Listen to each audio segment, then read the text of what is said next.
There's an additional issue with pornography, which is not often discussed, which is that, remember, guys in particular, the brain is a learning prediction machine. And if, I'm not trying to say that all pornography is bad, but there are good data to support the idea that if your brain learns to be aroused by watching other people have sex, it is not necessarily going to carry over to the ability to get aroused when you're one-on-one with somebody else, right?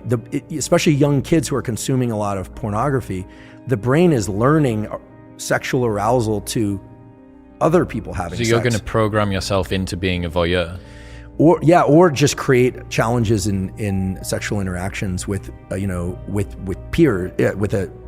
real partner. Right? Mary Harrington has the 3 laws of pornodynamics, and the second law of pornodynamics is the law of FAP entropy, and it says that whatever you start out wanking to will get progressively more intense over time. And I think that this is sort of speaking to that ever sort of escalating amount of the wildness that you need to watch in order to get an ever decreasing stimulus that comes back. Yeah, and here I'm approaching this only through the lens of biology, right? I'm not a psychologist, and I'm certainly not political in any way. At least not. I have ideas about politics, but I just don't discuss them publicly. But the idea here is that I'm not saying pornography as a stimulus is bad or good. What I'm saying is it, in its availability and its extreme forms, it's a very potent stimulus, and very potent stimuli of any kind, extremely palatable food, extreme pornography, extreme experiences like bungee cord jumping, those set a threshold for dopamine release. And Anna will tell you that, and I'm sure she did, that the higher the dopamine peak, the bigger the drop afterwards. And it's not that you drop to baseline, you drop below baseline.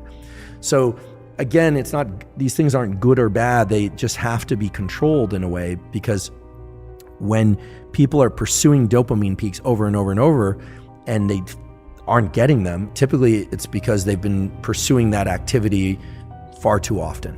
And you're saying perhaps take a break from that, and there may be an ability for yourself, your system, to reset. Right. Yeah. Yeah, I mean, in theory, all the things that we're talking about with pornography could be superimposed onto food, or could be superimposed onto real sex, right? That one also has to be cautious there, right?